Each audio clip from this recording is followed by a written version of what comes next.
And now that I figured it out, I don't need to rush. It's actually uploading my other video. I can calmly do this one.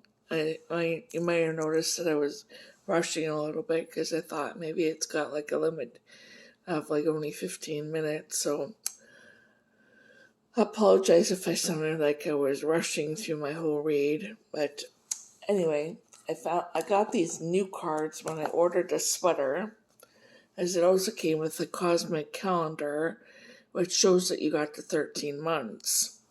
So if you haven't done any research on 13 months, I encourage you to do that. As your whole life you've been paid for 12 months and you've worked 13. Food for thought.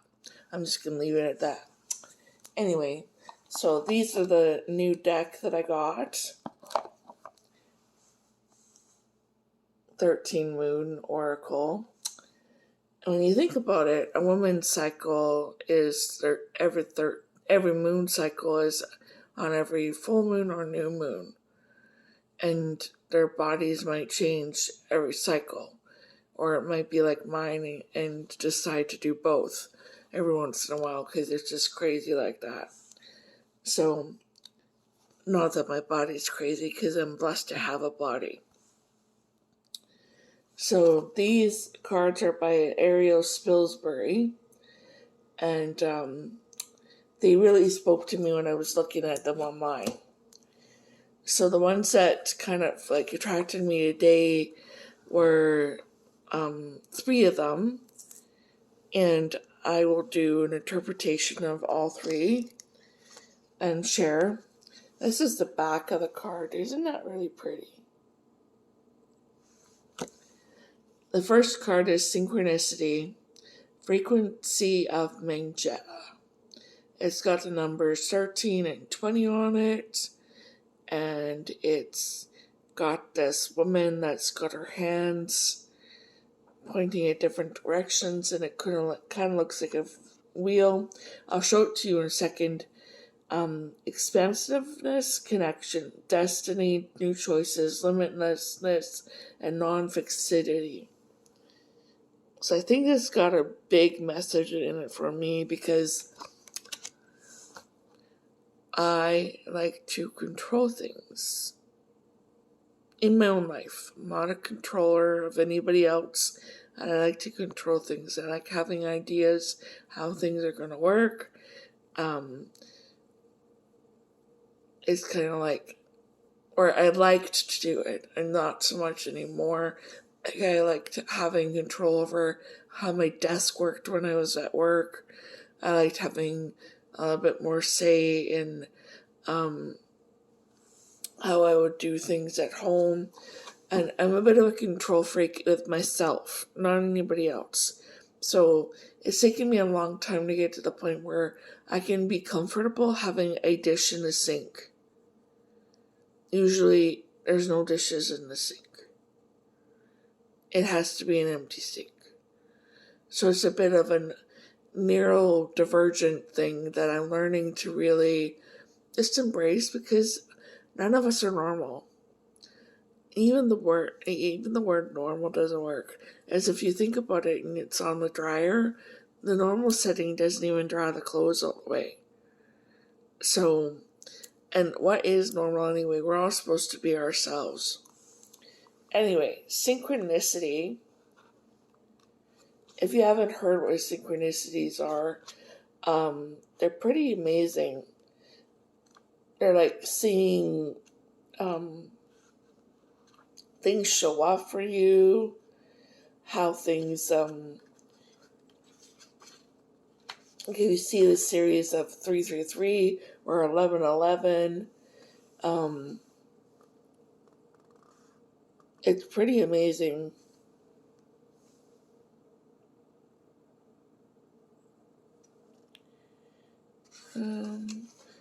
Sorry, it's taking me a moment. I'm not really familiar with this deck yet.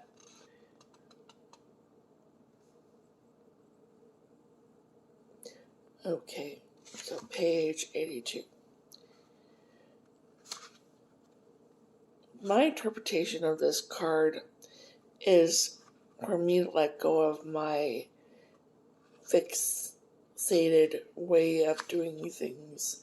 I've been getting really good at that. And I think it leads to the hyper independence that I referred to in my previous video. Always having to do things on my own. And yeah, I can do things on my own. I can do a lot of things on my own. Or I'll call people to do it for me. When I've lived this way for so long, it's a challenge to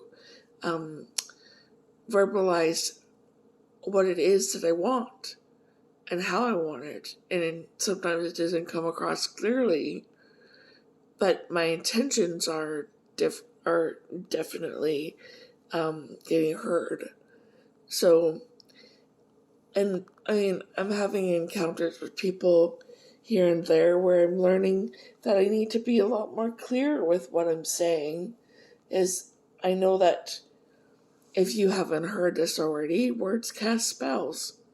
And like we just came through what they would call the weekend. I don't call it the weekend, I call it Saturday and Sunday, because we're not weak. Like if you spell weekend like WEAKEND, that doesn't define us. Like it gives our power away. Anyway, Oracle for the frequency of Mangetta. Synchronicity, expansiveness, connections, destiny, new choices. Ooh, new choices.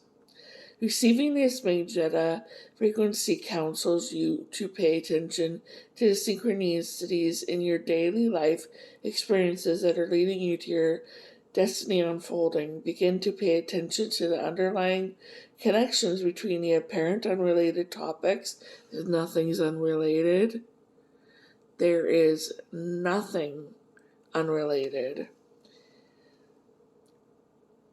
Revealing themselves as a higher symbolic coding in your destiny, unrolling like a magic carpet. Be careful for the powerful tingling of deja vu feelings that are indicators of companions of destiny showing up. Utilize this expansive frequency in your entire attire or environment to invoke all gifts, especially connections and limitlessness.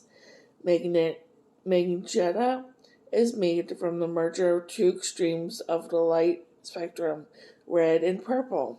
Well, in your body, the purple is at the top of your head, like your crown, and the red is at your root. So, Mangetta is made of those two colors.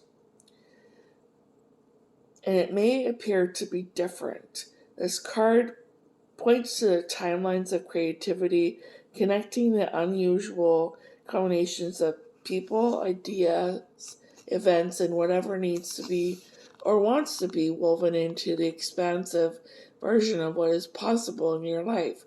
Receiving this frequency is a call to identify what is apparently limiting your choices at this time. How and with what belief systems are holding you hostage to this limitation. Like for me, in the previous video, where the dog told me that for such a magnitude creator, I was choosing to live so small, and then having my guides tell me that I ask for too small things, that I need to be brave and ask for the bigger things. This energy is asking you, like the air element, to release your limits by becoming more fluid in the ways that you hold your reality. You're a dreamer. You're being invited to weave a new topic of tapestry in your life with powerful threads of choices. Visualize yourself with this magnetic frequency and ask yourself how to make choices that are of the light and are authentically aligned with your expanded essence.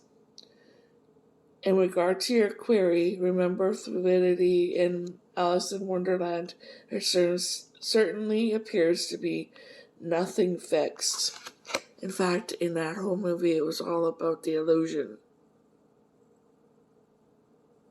Because Oz was behind a big curtain. So, what do you want to create? The Great Mother. I surrender and receive is the next card. I will show it to you right away.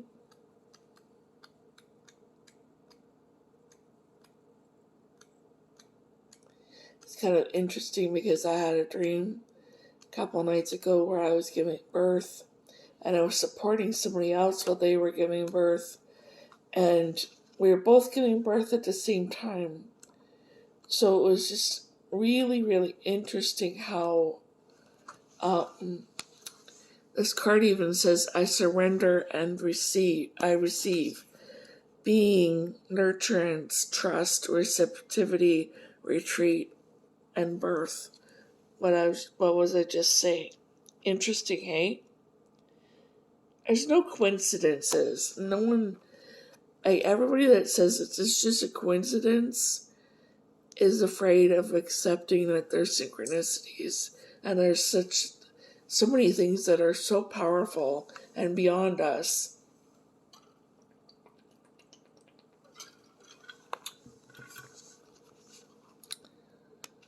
Receiving is something that is a challenge for a giver too.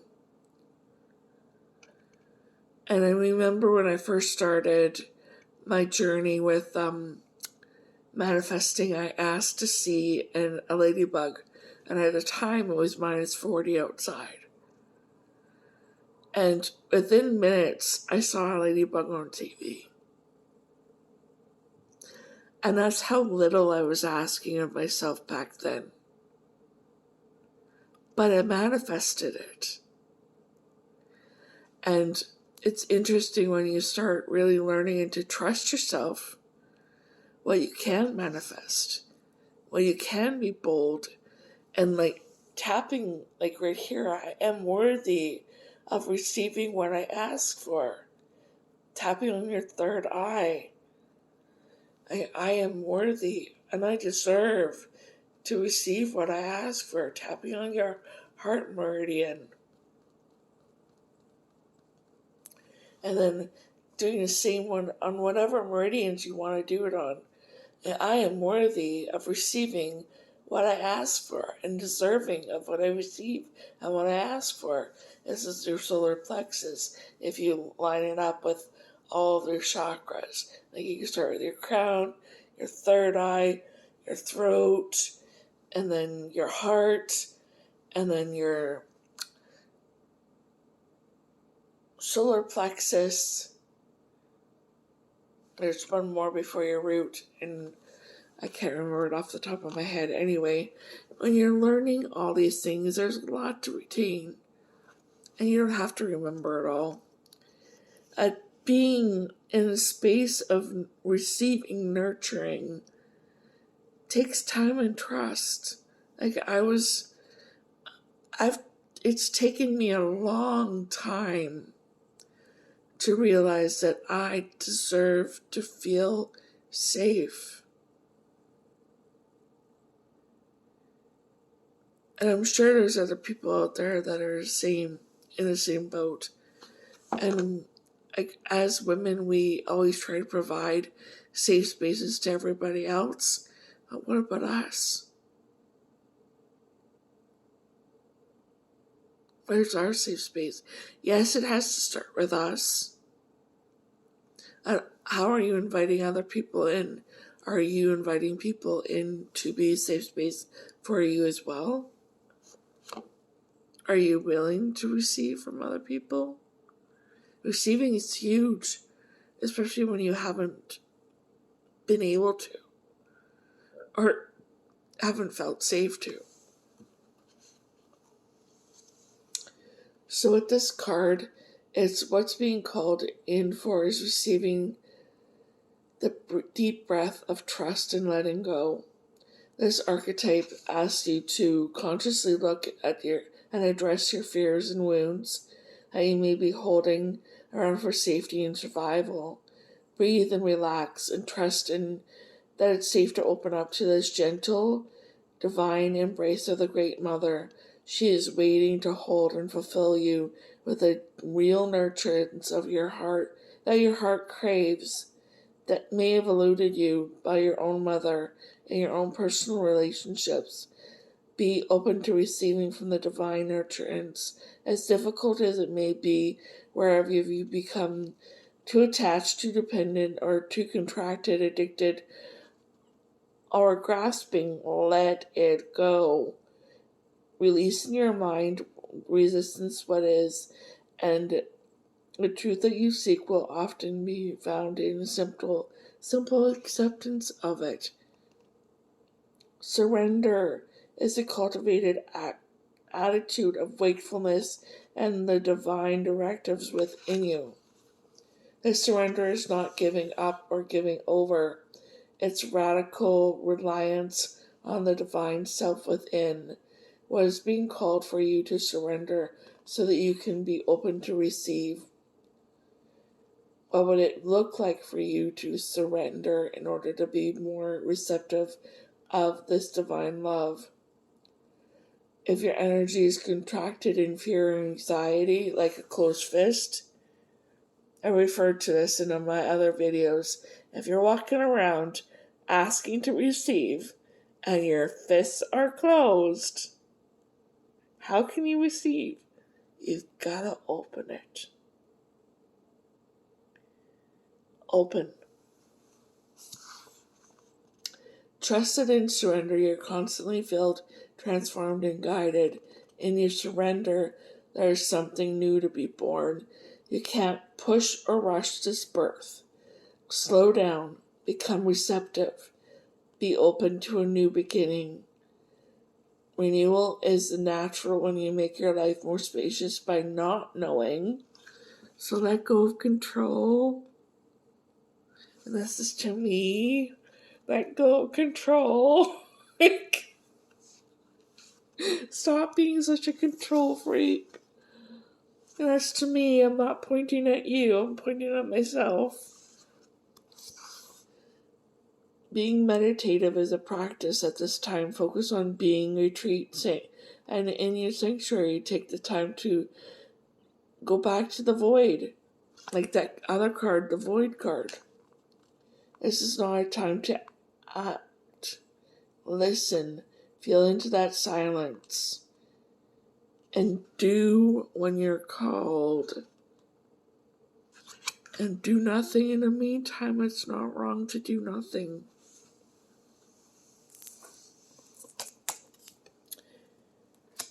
I think I showed it to you, but I'll show it to you again. The last card is Embrace, the frequency of Burgundy. Earthly, fertile, embodied, grounded, abundant, and creative. That's what it looks like.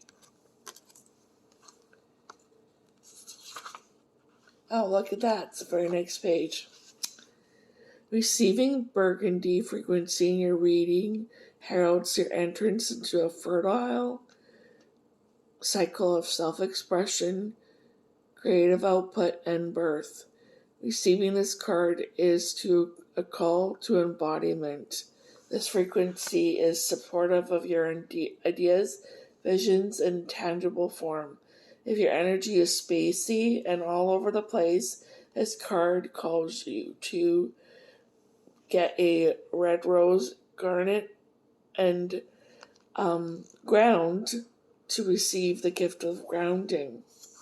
Garnets hold a particularly powerful magnetic frequency in pulling awareness towards the womb, drawing itself in before a woman's moon. Receiving this card is a call to move inward, bring your energy back to the center of being. It's kind of funny. My birthstone is garnet and I've always hated it. So it's interesting that this is what is coming up for me to read about, because red is such a grounding color. What is calling me to be creatively birthed at this time?